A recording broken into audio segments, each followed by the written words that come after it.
Jealous কারেন্টের হু এটাই last metre. কি শব্দ হলো রে? তুই না বেরেছিস তুই কি আমার মিটার খুলবার লেগে আইছস? মিটার খুলবার আইছি না, মিটার খুলবার আইছি না। খারো খারো তুই এলাকার সব মিটার খুলস পাইছি তোর আজকা। এই খারো খারো উঠ। চাচা চাচা আমার ভুল হয়ে গেছে, আমি আর এনের মিটার খুলবার আইতাম তুই না। জানস এই মিটার ভাড়া দিতে দিতে আমার জীবন তেজপাতা, এই মিটার নিয়ে তুই কি করবি? এলাকা তার একটাও থুইতাম না।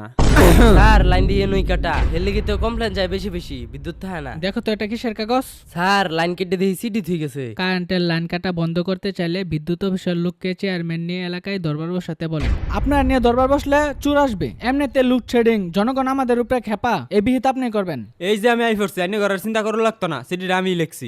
এমনি থেকে কারণ থাকে না, আপনি আরো লাইন কেটে দেন মিটার নেন গা, কারণটা কি? চেয়ারম্যান সাহেব আইনে লগে আমার কোনো কথা নাই। আইনে তো মুসলিম নাকি? হ্যাঁ মুসলিম। নামাজ পড়ুন তো। পড়ি। লোডশেডিং হওয়াটাই স্বাভাবিক। কেল লেগে 5 ওয়াক্ত নামাজের সময় বাচ্চা বাচ্চা কারেন্ট নেই, মুসলিম করে কেল লেগে কষ্ট দেয়।